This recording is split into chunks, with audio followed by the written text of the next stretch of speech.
इसमें सॉल्व करेंगे तो क्या आएगा। आज हम लोग चूंकि बहुत दिनों बाद मुलाकात कर रहे हैं, लगभग 20 दिन बाद है ना, 10 तारीख के बाद से आज मुलाकात हो रही, लगभग 20 दिन बाद, तो इसलिए मिसलेनियस क्वेश्चन कर रहे हैं हम लोग आज। पहले छोटा सा सवाल है, जल्दी से करिए, प्रयास करिए। अगला,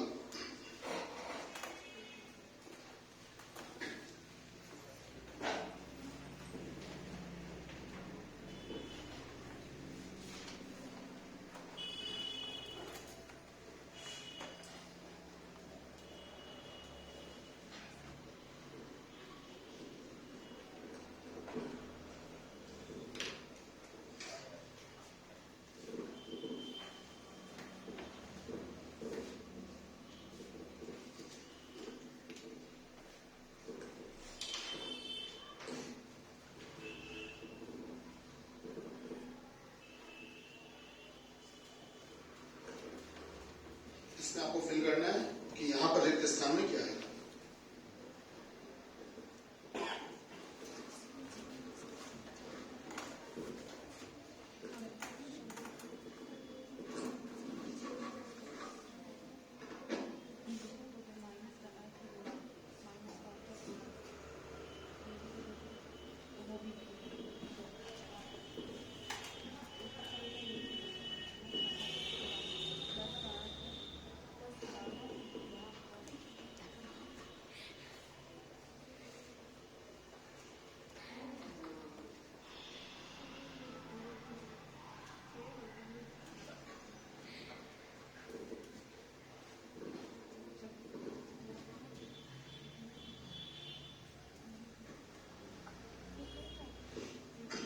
हम सामने लिखे हैं कुछ, ठीक है, इसका उतना नोट कर लीजिए, सामने हम लिखेंगे।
देखिए जरा प्रयास करिए, क्या होना चाहिए।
जल्दी से प्रयास करिए, फिर हम लोग आगे सवाल हम बढ़ते हैं।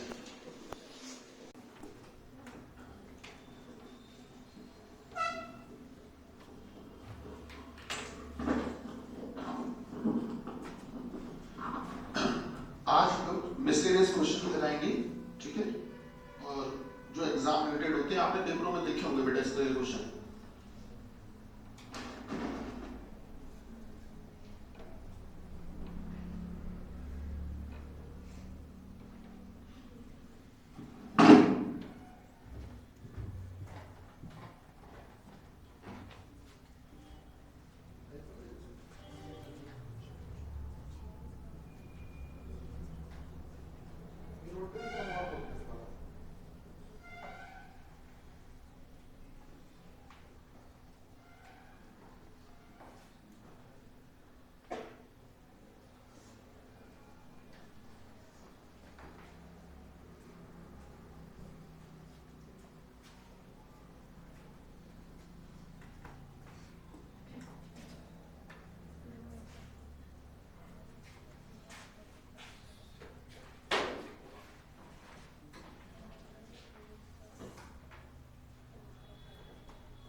अगला क्वेश्चन लिख के नोट कर लीजिए। नोट हो पाएगी नहीं बेटा? आप लोग इधर ही बैठ जाओ, वहां दिख रहा है कि नहीं? ठीक है, दिक्कत है उसमें बैठ जाओ। तो लिखो अगला सवाल लिखो। हम सारे सवाल करवाएंगे, जितने भी सवाल बोल रहे हैं या लिखवा रहे हैं तो सारे हम सवाल करवाएंगे। ठीक है, लिखिए अगला क्वेश्चन लिखिएगा क्या लिखिएगा।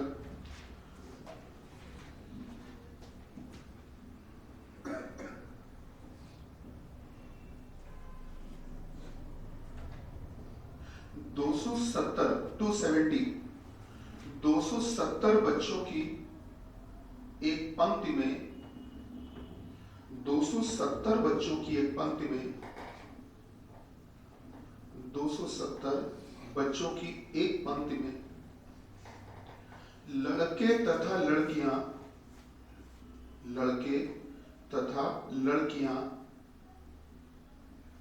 इस प्रकार से बैठे हैं। लड़के तथा लड़कियां इस प्रकार से बैठे हैं, इस प्रकार से बैठे हैं कि पहले लड़के के बाद एक लड़की, कि पहले लड़के के बाद एक लड़की, पहले लड़के के बाद एक लड़की, कॉमा लगाइए। दूसरे लड़के के बाद दो लड़कियां, दूसरे लड़के के बाद दो लड़कियां, फिर कॉमा लगाइए बेटा। तीसरे लड़के के बाद तीन लड़कियां, तीसरे लड़के के बाद तीन लड़कियां, तीसरे लड़के के बाद तीन लड़कियां। तो बताइए कि इस पंक्ति में, रुको एक मिनट, तो बताइए लिख लिया ना, हमको लिखवाना था और इसी प्रकार आगे भी, ये लिखना था, मैनेज करो कहीं, और इसी प्रकार आगे भी। मतलब आपने लिखा है पहले लड़के के बाद एक लड़की, दूसरे लड़के के बाद दो लड़कियां, तीसरे लड़के के बाद तीन लड़कियां। बेटा किसी आस पर जो सेट हो जाए, तो तीसरे लड़के के बाद तीन लड़कियां लिखा ना, तीसरे लड़के के बाद तीन लड़कियां और इसी प्रकार आगे भी, और इसी प्रकार आगे भी। तो बताइए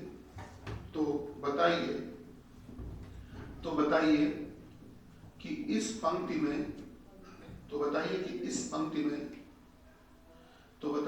इस पंक्ति में कुल कितने लड़के, इस पंक्ति में कुल कितने लड़के,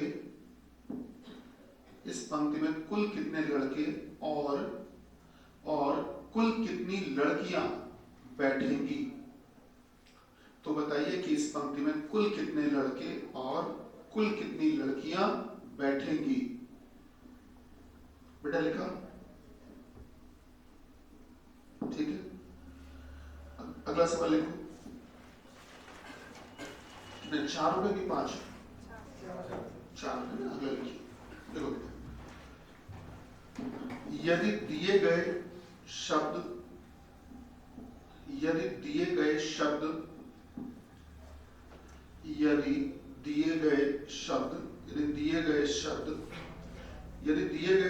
के प्रथम अर्धांश, लिखते चलिए। यदि दिए गए शब्द के प्रथम अर्धांश, इंग्लिश बोलते हैं फर्स्ट हाफ, यदि दिए गए शब्द के प्रथम अर्धांश, ठीक है, प्रथम अर्धांश को इंग्लिश में बोलते हैं फर्स्ट हाफ। यदि दिए गए शब्द के प्रथम अर्धांश का जल प्रतिबिंब बनाया जाए, फर्स्ट हाफ का वाटर इमेज बनाया जाए, प्रथम अर्धांश का जल प्रतिबिंब बनाया जाए, और द्वितीय अर्धांश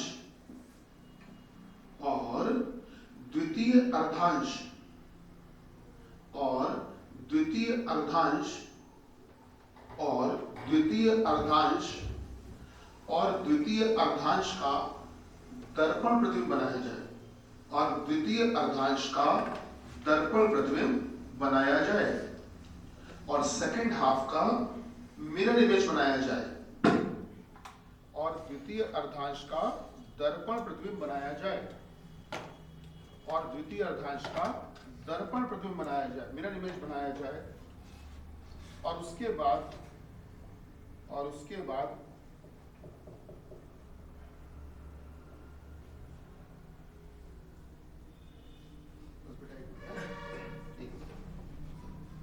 उसके बाद अब प्राप्त शब्द में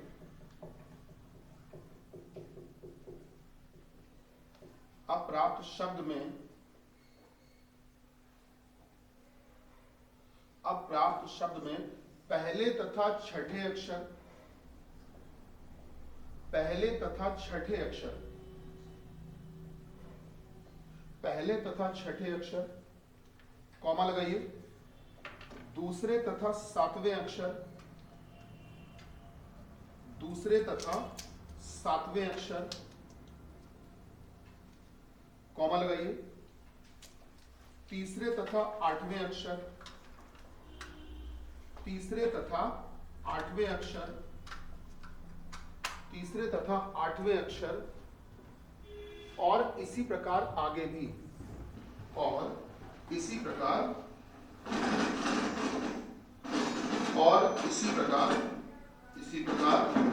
आगे भी और इसी प्रकार आगे भी को आपस में बदल दिया जाए को आपस में बदल दिया जाए को आपस में बदल दिया जाए तो अब प्राप्त शब्द में अब प्राप्त शब्द में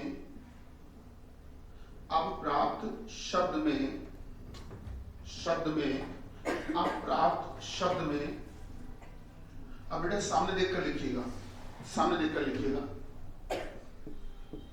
राइट से ऐसे देखकर लिखिए, जैसे हम लिख रहे हैं वैसे लिखना।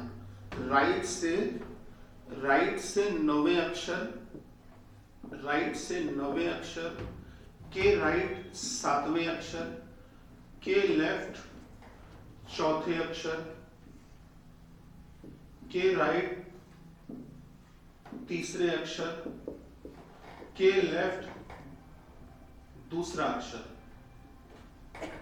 सामने से देखकर लिखो, राइट से नवे अक्षर के राइट सातवें अक्षर के लेफ्ट चौथे अक्षर के राइट तीसरे अक्षर के लेफ्ट दूसरा अक्षर कैसा दिखेगा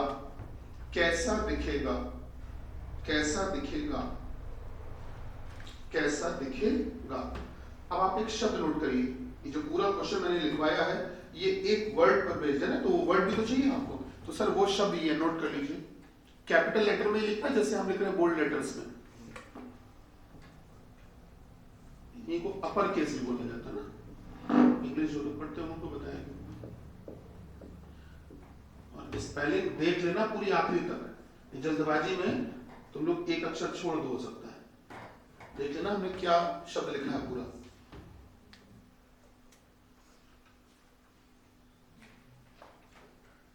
ठीक है, पूरा स्पेलिंग है, रीजनिंग्स आखिरी में एस भी है। तो चलिए अगले 2 मिनट आपके जरा प्रयास करो, तब तक हम और सवाल बना रहे हैं। ठीक है,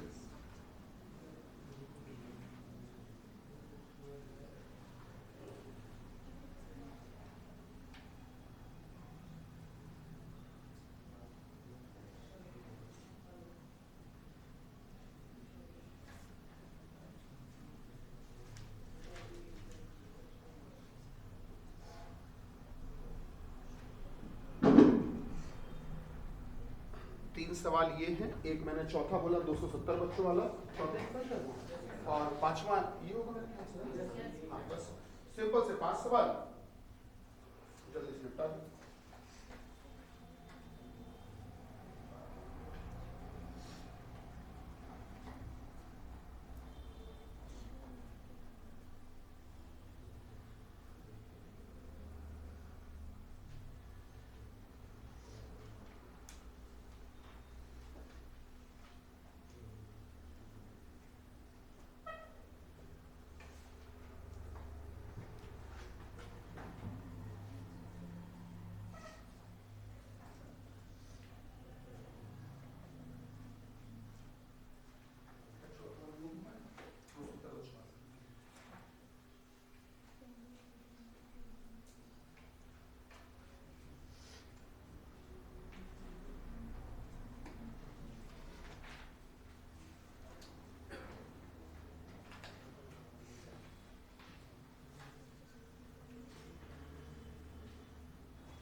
बेटा तुमने स्विच बहुत देर पहले ऑन किया था ना?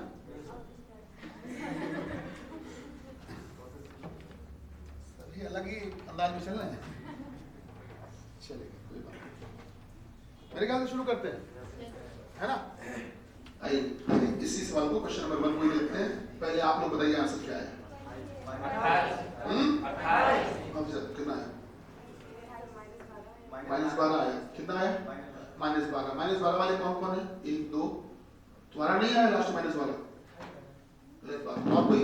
अच्छा 28 वाले आप लोग, शाबाश शाबाश, बहुत बढ़िया। तुम्हारा -12।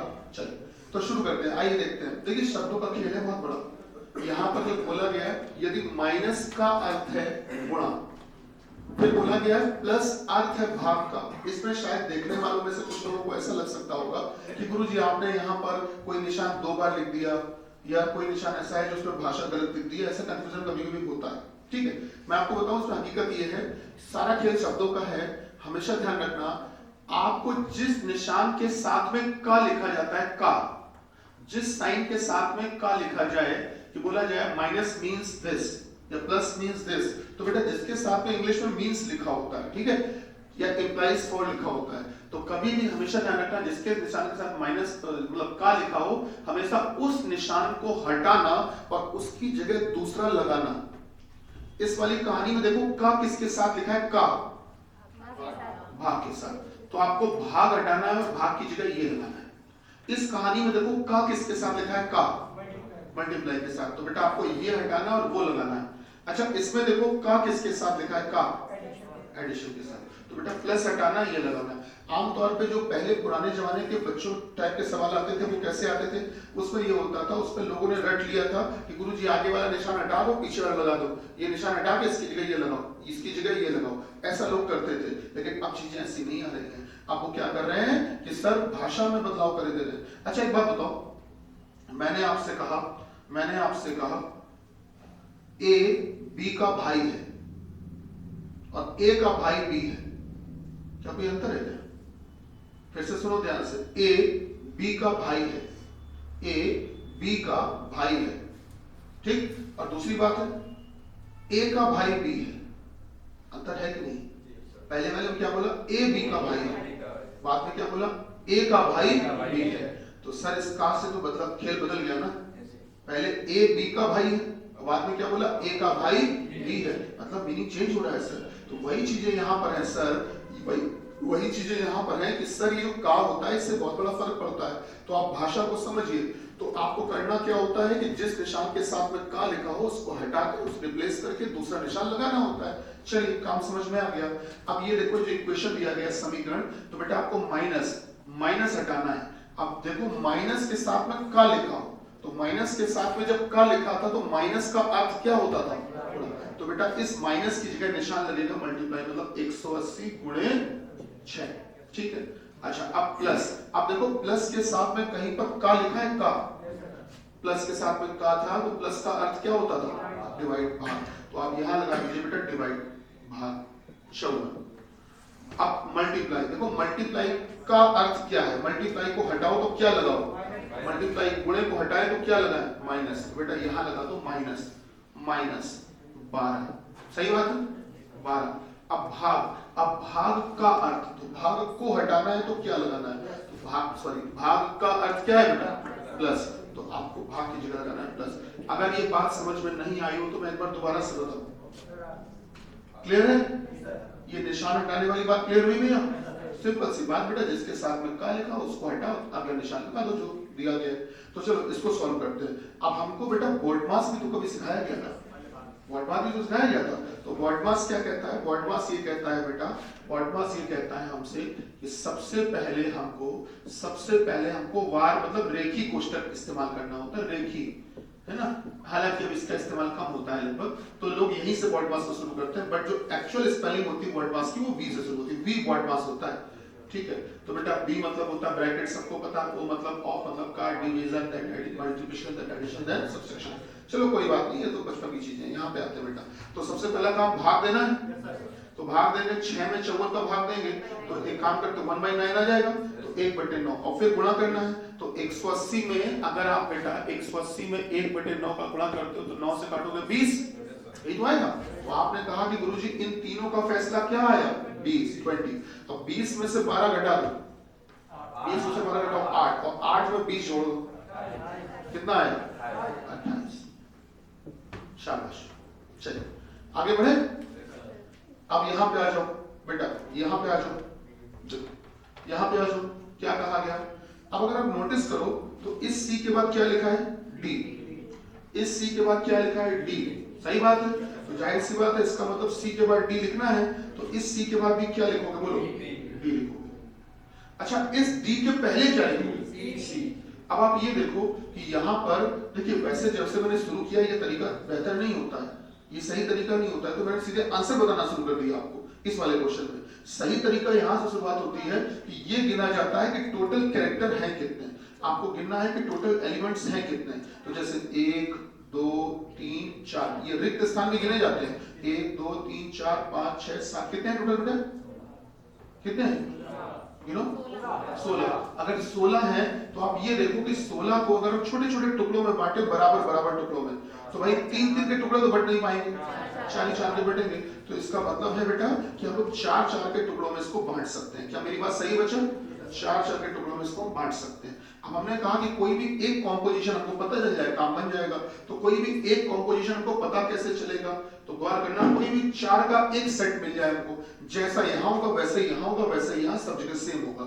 अच्छा अब आप एक बात गौर करो, इस बी के बाद ए लिखा था ना, तो इस बी के बाद भी क्या होना चाहिए बेटा ए, this is the right pattern, ठीक है। तो बी ए सी डी यहां पर भी आएगा, बी ए सी डी, बी ए सी डी बेटा, बी ए सी डी बच्चा यहाँ। तो आंसर अपना जो आएगा, हम लोगों ने रिक्त स्थानों में क्या क्या भरा, ए के बाद क्या लिखा बी, हाँ ये अपना आंसर, ठीक। और पेपर में तुक्का मारेंगे तो मैंने आपको बताया इसमें अंधी मारी आती है। पेपर में 4 ऑप्शन आते हैं, अगर चारों चेक करने लग जाओगे तो टाइम बहुत लग जाएगा। पेपर में जब भी ये सवाल आते हैं आपको सबसे पहला काम करना है कि ऑप्शन नंबर 3 चेक करना है, केवल पहला मत चेक करना। ये जादू टोना है सीख लो, बंगाल से सीख के आए हैं। तो सबसे पहला काम करना है कि आप पेपर में तीसरा ऑप्शन सबसे पहले चेक करेंगे, रख के देख लेना, तीसरा ऑप्शन रख के देखना क्या हमारा ये अप्लाई हो रहा है। अगर तीसरा अप्लाई हो रहा है तो फिर जय टिक कर दिया, और अगर तीसरा अप्लाई नहीं हो रहा है, तीसरा चेक किया फेल हो गया, तो बस अब चेक करने की भी जरूरत नहीं है, अब आप सीधे दूसरा ऑप्शन टिक कर देना, सारी जिम्मेदारी हमारी, चेक भी मत करना, सीधे दूसरा टिक कर देना। क्या बात समझ में आई।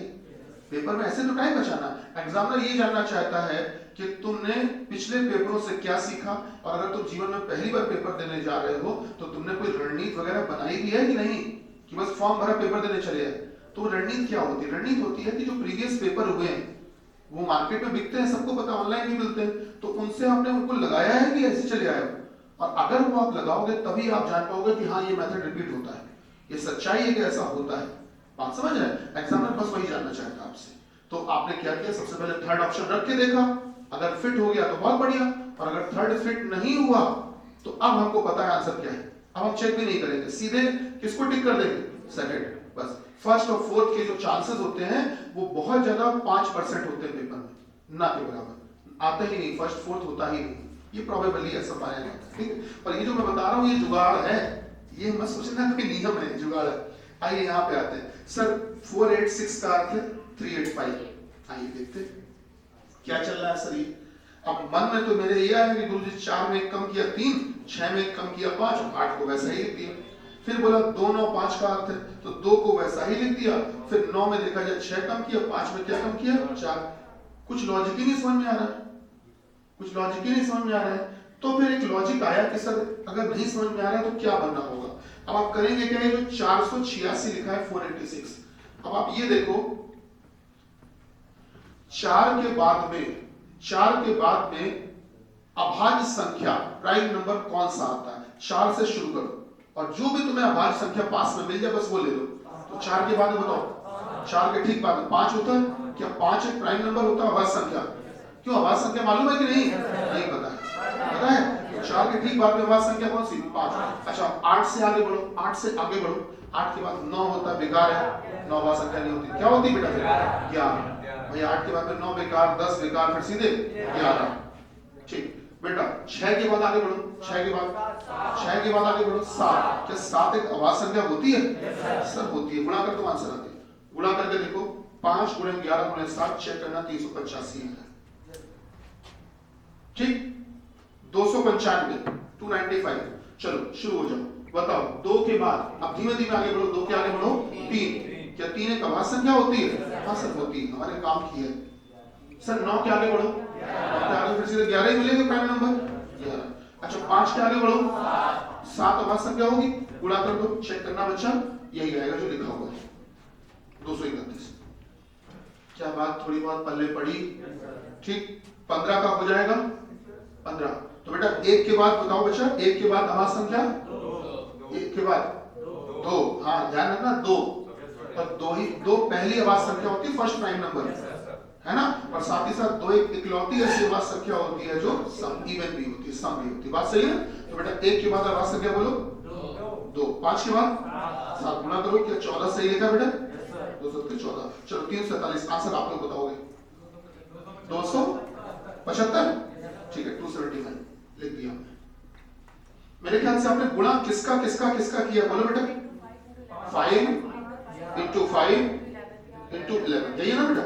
5 × 5 × 11, आंसर आ गया 275। क्या बात समझ में आ गई? चलिए आगे बढ़ते हैं, ये था तीसरा सवाल। अब चौथे पे आते हैं।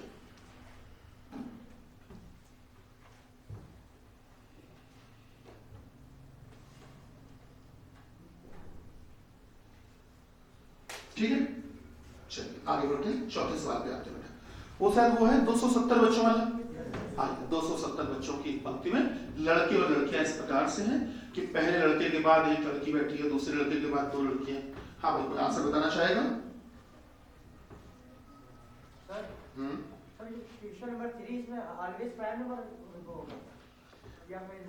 कुछ भी हो सकता है, कुछ भी, लेकिन अगर इस तरह के सवाल दिए जाए तो आप सबसे पहले जो पेपर में ट्राई करना वो प्राइम नंबर वाली सोच को लेकर आना।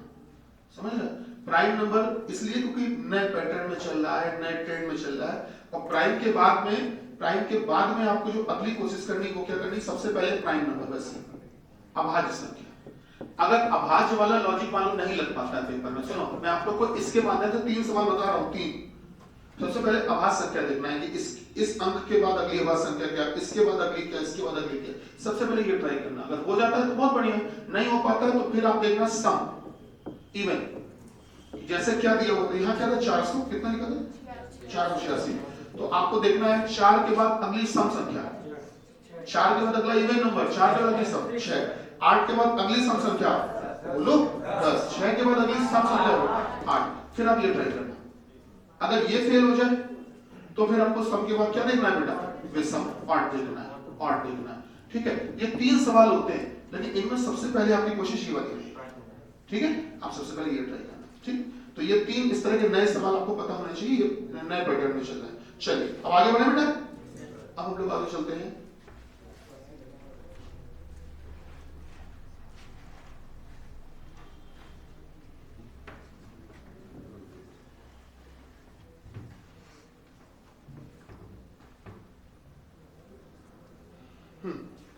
बेटा 270 बच्चों की पंक्ति में, अब ईमानदारी पता है क्या कहती है? ईमानदारी यह कहती है कि गुरुजी सबसे पहले आप एक लड़का बैठा लिए, फर्स्ट एक लड़का, और उसके बाद में एक लड़की 1G बैठा लिए, 1G मतलब एक लड़की, फिर आप सेकंड नंबर का लड़का बैठा लिए, सेकंड नंबर का, इसको बोलेंगे दूसरा लड़का, और दूसरे लड़के के बाद कितनी लड़कियां, तो 2G लिख दो, और चाहो तो आप जी 2 बार लिख दो, 2G लिख देते हैं। चलिए 2G, ठीक है सर 2G लिख देते हैं सर, 2G लिख दो। अच्छा फिर तीसरे नंबर का लड़का बैठेगा, उसके बाद 3G, हम समझ रहे हैं तुम लोग कहाँ जा रहे हैं, 4G हैं, फिर 5वें लड़के के बाद 5G, और फिर छठे लड़के के बाद, हाँ बोलो 6G, और फिर 7वें लड़के के बाद हम लोग जापान पहुंच चुके हैं, पता है? हाँ और इसी तरह से आगे भी वैसे ना, ईमानदारी ये कहती है। और फिर आप पूरे गिनो और तब तक लिखते रहो जब तक 270 ना हो जाए। फिर उसमें देखो आप कि लड़के कितने निकले और लड़कियां कितनी टोटल है ना। लड़कियां गिनोगे तो कैसे गिनोगे, एक ये बैठी है, दो ये, एक और दो तीन और तीन लड़कियां, 6 और 4 10, ऐसे गिनना पड़ेगा, टाइम बहुत लग जाएगा। तो फिर कुछ जुगाड़ भी तो बना हुआ है इस दुनिया में, बना है, इसका भी ट्रिक बना है या शॉर्ट टूल बना है, कह सकते हो। ये बना है बेटा, कभी भी अगर किसी भी अरेंजमेंट में आपको ऐसा कहा जाए कि पहले के बाद एक, दूसरे के बाद दो, तीसरे के बाद तीन, इसमें वो आपको लड़के लड़कियां भी बैठवा सकते हैं, कभी वो गाड़ियां भी रखवा देते हैं। पहली कार के बाद एक मोटरसाइकिल, दूसरी कार के बाद 2 मोटरसाइकिल है, तीसरी कार के बाद 3 मोटरसाइकिल है, वो कुछ भी कर सकते हैं, ठीक है। कभी भी अगर इस तरह का पैटर्न हो, पहले के बाद एक, दूसरे के बाद 2, तीसरे के बाद 3, ऐसा कभी भी हो, तो हमेशा ध्यान रखना आपको जो टोटल संख्या दी गई है, कुल चीजें दी गई हैं, हमेशा आप इसको 7:2 7:2 में बांट देना। आंसर आ गया डायरेक्ट 7:2, रट लो, याद कर लो, काम आएगा। ये मैथ्स में भी काम आएगा, इसलिए मैं बता रहा हूँ, गणित में भी काम आता है बेटा। सीधे 7:2 में बांट देना, आंसर आ गया। अच्छा, ये 7:2 में गुरुजी जो बांट रहे हैं, ये क्या जरूरी है कि जो आप टोटल नंबर दोगे वो बटेगा ही बटेगा? सर वो बटेगा ही बटेगा। वो सवाल जानबूझ के ऐसा सेट किया जाता है कि वो 7 और 2 के रेशियो में बटेगा ही। अच्छा सुनो, एक और बेटा भैया, इसमें जो बड़ा नंबर 7 है, वो उसको देना जो तुम्हें लगता है कि ज्यादा होगी, तुमको लगे जिसको कि ज्यादा होगी, वो 7 उसको दे देना, और छोटा नंबर 2 उसको देना जो तुम्हें लगता है कि कम रहेंगे। हाँ, ऑब्वियस सी बात है बेटा। अगर आप देखोगे तो पहले लड़के के बाद एक लड़की, दूसरे लड़के के बाद 2 लड़कियां, तीसरे लड़के के बाद 3 लड़कियां, चौथे लड़के के बाद 4 लड़कियां, मेरे हिसाब से लड़कियां बढ़ रही हैं, तो ज्यादा कौन होगी? लड़कियां। तो बेटा ये जो 7 है ये गर्ल्स को दे देते हैं हम लोग जी, और 2 किसको देते हैं बेटा? बॉयज को। क्या बांट पाओगे? ठीक है, तो मान लिया कि लड़कियां 7 है, लड़के 2 हैं, तो हमारे हिसाब से तो जो कुल बच्चे हैं वो लड़का लड़की मिला के कुल बच्चे होने चाहिए 9। 7 और 2 9, हमारे हिसाब से तो 9 होने चाहिए, जबकि हकीकत में कुल बच्चे थे कितने? कितने थे? 270। हमारा 9 उनके कितने के बराबर है? 270। तो बेटा हमारा 9 उनके कितने के बराबर? 270। तो 1 बराबर कितने के? 30। सही बात है, 1 बराबर 30। अब ये बताओ आपने लड़कियां मानी कितनी है? 7। तो 1 बराबर 30, तो 7 बराबर कर दो सीधे। तो आपने कहा कि लड़कियां आ गई हैं, लड़कियां आ गई हैं बेटा 7 गुणे 30 मतलब कि 210। अच्छा बॉयज की बात करें, लड़कों की बात करें अगर बेटा, तो लड़के कितने आएंगे? 1 बराबर 30, तो 2 बराबर 60। यहां से क्या बात समझ में आ रही? 2 गुणे 30 मतलब कि 60। बात थोड़ी बहुत पल्ले पड़ी। चलिए आगे बढ़ते हैं। ये सवाल, इसका कोई आंसर बताना चाहेगा? उल्टा मतलब कि मिरर इमेज वाला कि वाटर इमेज वाला? आंसर में वेरिएशन आ रहा है, चलो आप देखते हैं। एन आ रहा है mirror image, water image? Mirror image. आइए देखते हैं भैया, शुरू किया जाए। अभी आप एक काम करिएगा, अभी एक काम करिएगा कि आप सबसे पहला काम ये करेंगे कि इस दिए गए शब्द को आप 20 से आधा कर दें। इन्होंने बोला ना अर्धांश, अर्धांश का मतलब होता आधा अंश, आधा टुकड़ा। तो बेटा इस पूरे शब्द को अगर 20 से हाफ करोगे, आधा करोगे, तो 2 इससे बटेंगे। तो बताओ बीच में कहां से आधा करें? बोलो ओवर एन, है ना? चलो हो गया आधा। अब इन्होंने कहा कि जो ये आगे वाला आधा टुकड़ा है इसको वैसे कहते हैं प्रथम अर्धांश, इंग्लिश में कहते हैं हम लोग फर्स्ट हाफ, और इसको क्या बोलते हैं बेटा? द्वितीय अर्धांश, या फिर कह सकते हो सेकंड हाफ। यही तो है। अब इन्होंने कहा जो प्रथम अर्धांश इसका क्या बनाना? दर्पण की जल क्या है? हाँ? जल।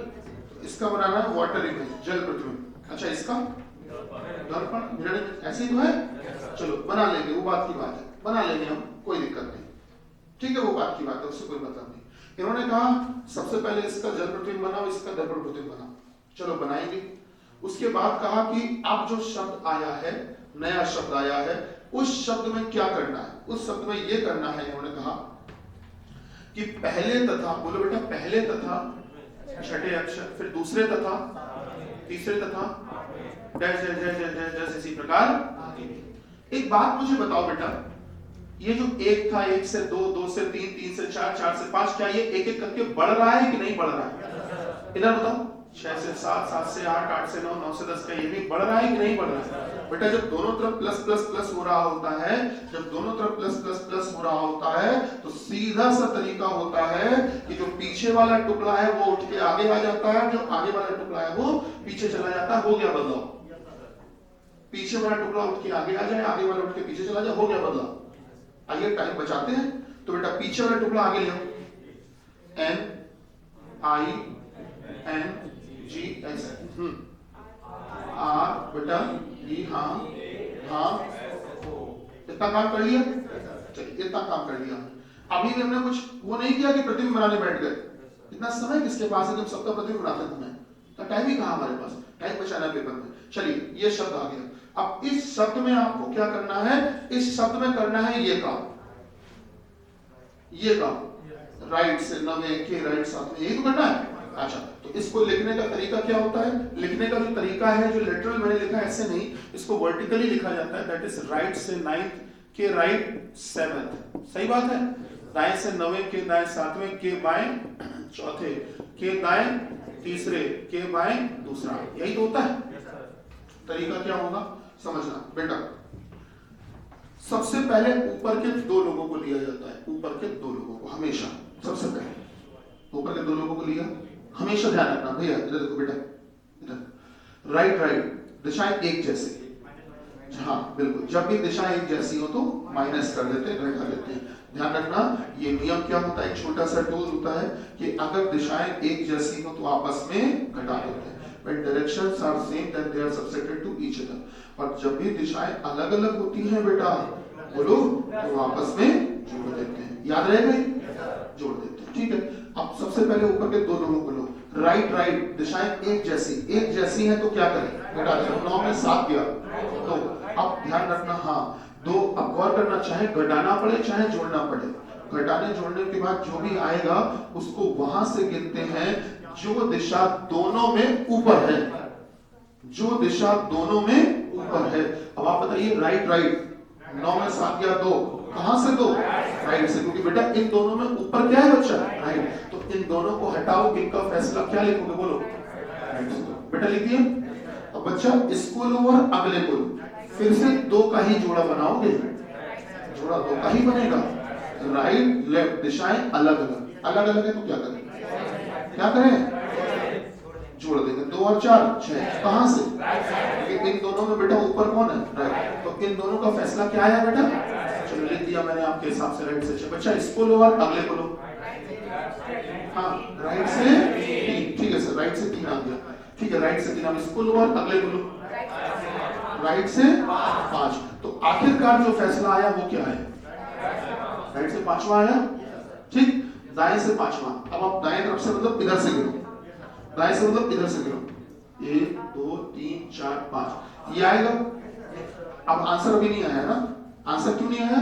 आर ऐसा थोड़ी दिख रहा होगा, आर कैसा दिख रहा होगा, इंपॉर्टेंट बात ये। अब आप ये ध्यान देखो, ऊपर देखो जाके, जो आर लिखा था, आर का जल बनना था कि दर्पण बनना था? ऊपर देखो ध्यान से, आर का बनना था जल। तो सीधी सी बात है बेटा, आर दिख रहा होगा तो कुछ इस प्रकार से। जल प्रतिबिंब जो होता है उसमें बदलाव होता है ऊपर नीचे का, जल प्रतिबिंब, वाटर इमेज, सही बात है। पानी आप बताओ, पानी जब भी भरा होगा तो नीचे ही तो भरा होगा, मैं उसके पास जाऊंगा तभी तो मेरी परछाई उसमें दिखेगी। ऐसा हो सकता है कि पानी इस दीवार में भर जाए? अरे दीवार में कैसे पानी भर जाएगा भाई? जमीन में भरेगा पानी, टब में भरेगा, नदी तालाब नीचे ही तो होते हैं। कभी ऐसा देखा कि एक नदी इस दीवार से बहती हुई जा रही है? ऐसा कैसे हो सकता है ऐसे, है ना? तो मेरा कहने का मतलब ये है कि सर जल प्रतिबिंब जब भी बनता है उसमें जो बदलाव होता है वो ऊपर और नीचे का होता है, टॉप टू बॉटम, ठीक। और दर्पण प्रतिबिंब में बेटा मिरर इमेज में जो बदलाव होता है वो राइट और लेफ्ट का, दायां बायां का। बाएं वाली चीज दाईं तरफ आ जाती है और दाएं वाली चीज बाईं तरफ, सिंपल सा। तो हमको ये देखना था कि जो गुरुजी आर अपना आया है, ये आर का क्या बनना था? जल की दर्पण, जल बनना था। और जल में बदलाव होगा ऊपर नीचे का, तो मतलब ऊपर वाली चीज कहां जाएगी? नीचे आ जाएगी। तो अपना जो फाइनल आंसर आएगा वो ये आएगा, ऐसे डिजाइन आएगी, ये अक्षर है। क्या क्लियर हुआ सर? ठीक है। तो हमको थोड़ा सा टाइम इसी में बचाना होता है हम लोगों को, कि हमसे अगर कहा जाए कि प्रथम अरदास और द्वितीय अरदास के दर्पण प्रतिबिंब जल प्रतिबिंब बनाओ, तो बनाने मत लग जाना, केवल ऐसे हाफ करके लिख देना, कि इसका जल उसका दर्पण। अब फिर पूरा हिसाब किताब लगा लेना। क्या बात समझ में आई? ठीक। तो बेटा ये मान के चलो अभी तो ये झांकी है, असली पिक्चर अभी बाकी है। झांकी समझ ले कैसी है, पिक्चर भी समझ ही गए।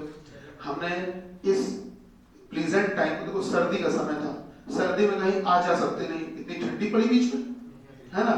तो बस हमने इस समय का पूरा सदुपयोग किया। तुमने भी किया ही होगा, हम भी समझ रहे हैं, हमने भी किया। तो हमने क्या किया कि इस प्रकार से और भी तमाम सारे रोचक एवं रोमांचक प्रश्न बनाए हैं। कैसे बनाए? रोचक रोमांचक है। तो अभी मैंने फाइटर का एक पेपर एक दिन करवाया था, आपके पास आया भी होगा। हाँ, तो उसी तरह के और भी अजीबोगरीब सवाल, विशेष सवाल, वो सब इकट्ठा करके मैंने बनवाया। ठीक है, तो अब ये फिलहाल के लिए काम कर रहे हैं। जैसे आज 9 बजे आए हो, कल 2 ऑप्शन हम खोलने जा रहे हैं। आज केवल एक ऑप्शन खोला था 8 से 9, 9 से 10।